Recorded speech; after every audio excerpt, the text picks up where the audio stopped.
This is a 2023 Ford F-150, and it is the best-selling vehicle in America. In America. But this is the XL trim, which is kind of the work truck spec, but I wanted to find out, is the base trim enough for everyone? I guess let's find out. So up at the front we have our fully halogen headlights, halogen indicators, your blacked out Ford badge because this has the STX black package, which is pretty nice. It has these fog lights, an empty license plate bracket. I don't know what the color is on this truck. It's black, but it shows a lot of dirt. So under the hood of this F-150, you will find the 5-liter Coyote V8 out of the Ford Mustang. Horsepowers are like, I didn't look this up beforehand, but I think it's like 420, 430. It's in the 400s somewhere, low 400. This is a like $2,300 upgrade over the base 3.3 V6, not the EcoBoost. 3.3 is a naturally aspirated V6. Then up from that is the 2.7 EcoBoost, and then this. Then you get the 3.5 EcoBoost, and then you can get the Power Boost, which is like the hybrid thing with the 3.5 EcoBoost and the electric motor, which is pretty interesting. But yeah, let's start it up.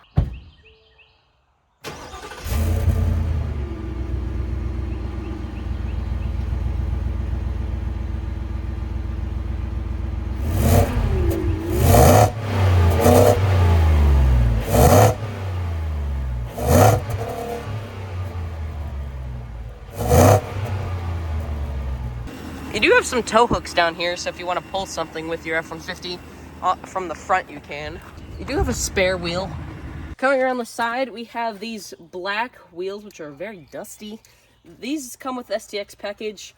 I don't know if I really like the look of them. I think the ones that come with the regular STX package look better, but they are wrapped in Oyanapro AT2s. I have no idea what that means, but whatever. One thing I think that's kind of annoying is that trucks still use these stupid antenna things. They should probably phase them out. The door handles are plastic, which I guess is okay, but it still feels a little cheap. But again, they don't feel like they're gonna fall apart or anything. They just are plasticky. And steps, which come with the STX package, but they're kind of annoying because they're so close to the cab, so if you step up, you end up above the truck. These mirrors have the little Ford external towing meter, and they are heated for being an XL. That's actually pretty nice. Coming around to the back, this is an FX4, so it's 4-wheel drive. In the back, you have your fully halogen rear brake light, turn signal, and reverse light. Back here, Carlsbad Ford. I'm guessing that's New Mexico. Yep. Trailer brake plug, 7-pin, keyhole to lock it.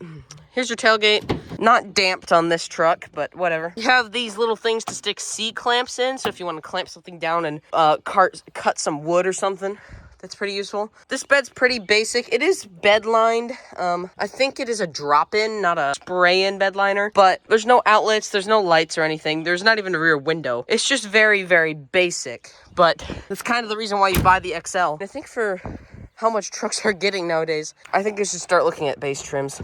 It has fuelless filler cap. Don't know what the size of the gas tank is. I'll throw it up on screen. Climbing into the rear seat, you will find a cloth appointed interior, which is actually not bad. But if you climb inside, holy heck, is there a lot of room. Probably like half a foot of headroom, probably a full foot of legroom, and I'm like almost 6 foot. Cup holders in the door.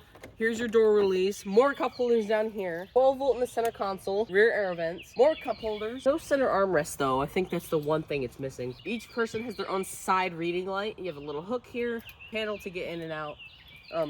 One USB A and C, which is kind of annoying because they're two different standards and there's only one of them. So it's weird. I don't know why. You do have seat back pockets, which some base model vehicles don't. Yeah, it is actually really nice to sit back here. It's very big, as most American trucks are. Now, one thing that's cool about the F-150 is that I can just go whoop, and then literally just walk through the truck to get to the other side. So you can basically just fold up the seats and put whatever you want in the back, but you can use it as a walkway to get through. If you want to lower the seats again, you can just pull this tab and it'll fall back down. It has some Isofix anchor points here, so you can easily put a child seat in the back. Climbing into the driver's seat, you'll find a 6-way manual adjustable seat. It has manual lumbar, manual recline, and manual this way. What is this? Sliding, that's what it's called. You do have a plastic steering wheel, which is a little bit annoying, but it's not the worst plastic steering wheel I felt, so it's acceptable for being a base trim. You do have automatic up-down front windows, which seems weird considering you don't have a leather-wrapped steering wheel, but you have automatic windows. Interestingly, there's no mirror up here, and on the passenger side, there is a mirror, but there's no lights or cover on it. Sunglasses holder, LED lights all around.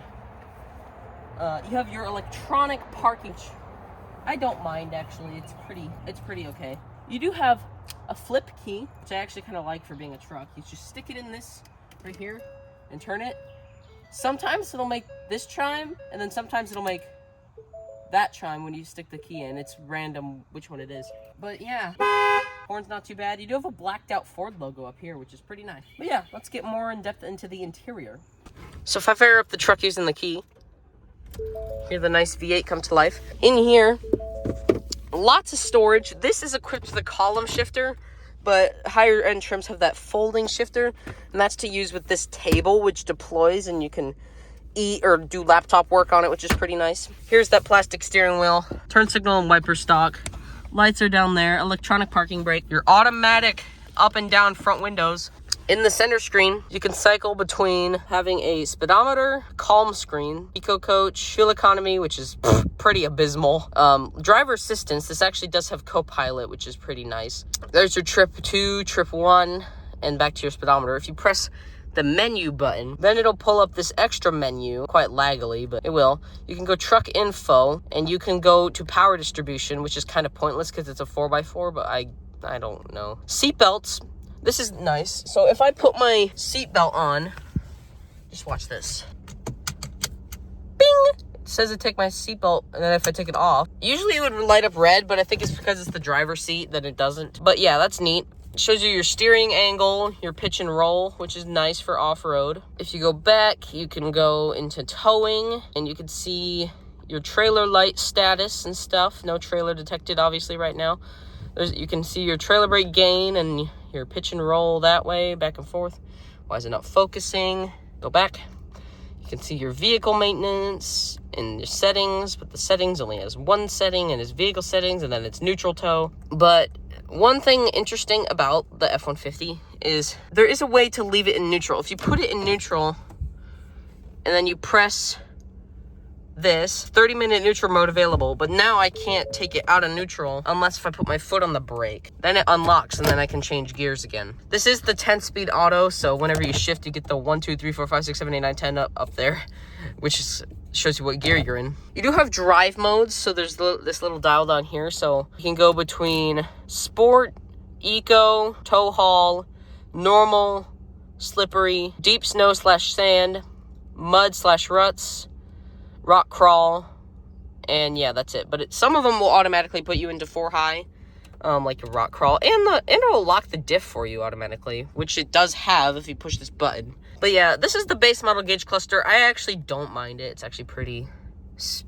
decent. Everything in here is either cloth, this like leather, or plastic, but it doesn't feel like it's gonna fall apart, which is good. It feels like it's well put together. Here's your center screen. It has Sirius XM radio. You can do Apple CarPlay, which I could never get to work with my phone for some reason.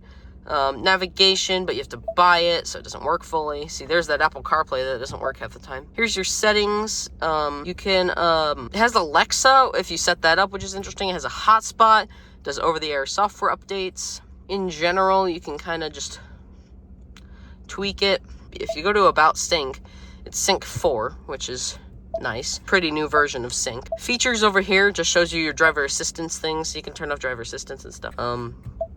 Over here, owner's manual. It'll load up an owner's manual in here if you want to read that, which is nice. But yeah, pretty basic center screen, but it does the job. You do have nice volume knobs and tuning knobs, which is nice. But down here, you have your single zone climate. I kind of wish this knob stopped turning once you reach like the max or minimum. But this has a nice feature. If you just go bonk, bonk, then it'll go max AC, or bonk this way, then it'll go max defrost. So that's really nice. Down here, one USB-C, one USB-A. Again, I don't know why.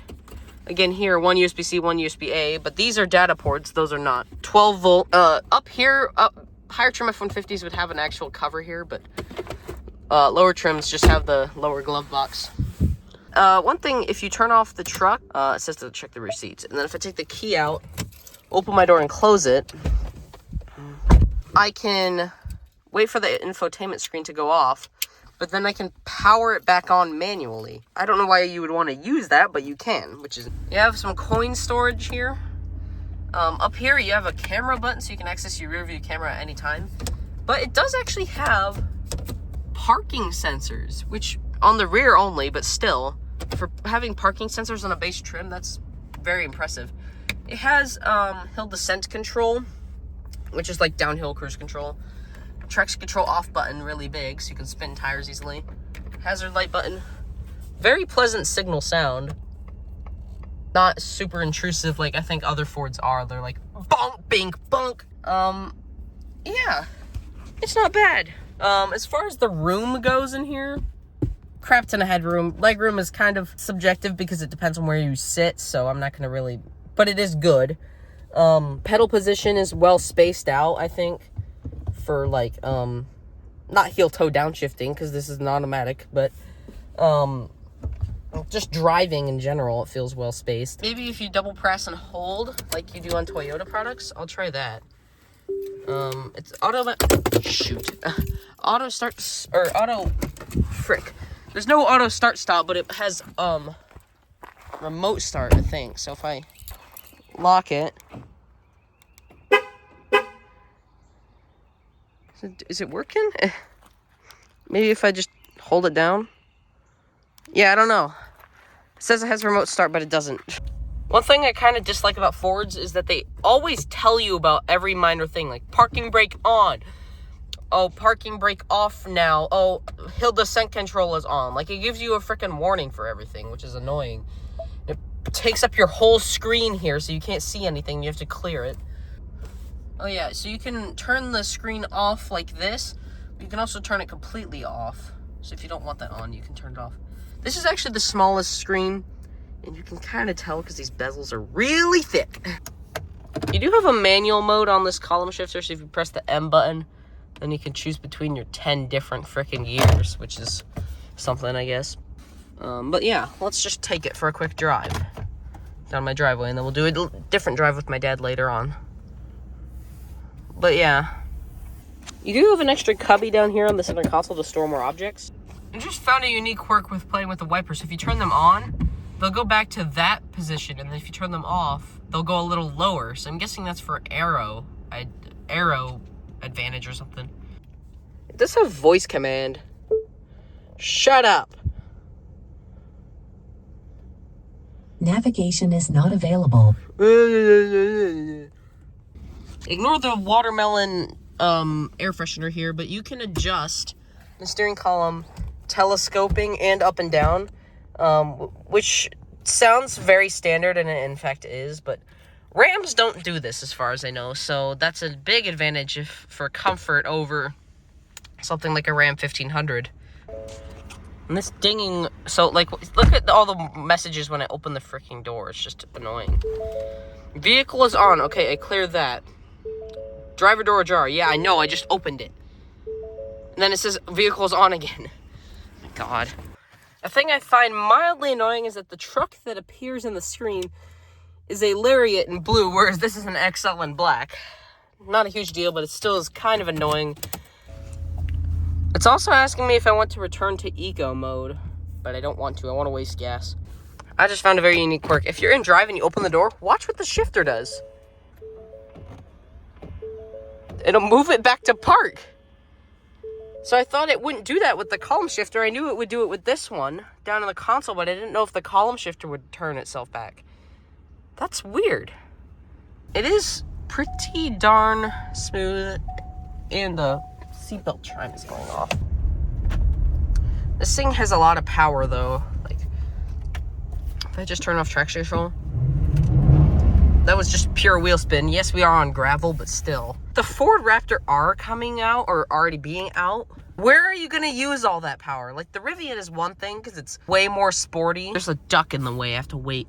The The Rivian is way more sporty than this, so it kind of makes use of all its power, but this you have very little traction, and yeah, the tires are not great for this sort of sports driving, even though it has a sport mode, which I guess is interesting. Maybe if I take it out of sport mode, does it have auto start stop? This engine does have cylinder deactivation, so it'll run on just 4 cylinders on light loads on the engine to save, quote unquote, save fuel, but I don't know how well it actually works. I actually kind of wish it wouldn't do that, because that just limits the reliability of the engine. But great traction control though, like it'll keep you from spinning, which is nice.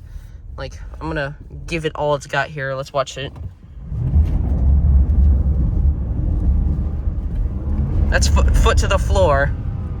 Yeah, so it'll just keep you from spinning your tires too much, wiping out and crashing your truck, which is 52 grand on Ford's configurator right now for being a base truck, which is stupid. Just a very good driving daily driver vehicle if you can afford the gas prices for it.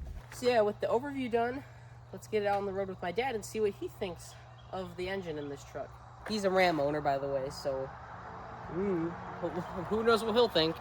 So Dad, what do you think of the F-150 V8 powertrain? I mean, it's all right. It gets up and goes, but give it the beans. I mean, it feels pretty quick for a truck. She revs. It's not slow. Lots of RPMs. I think it's fast enough. I don't think he'd really need it to be much faster than this.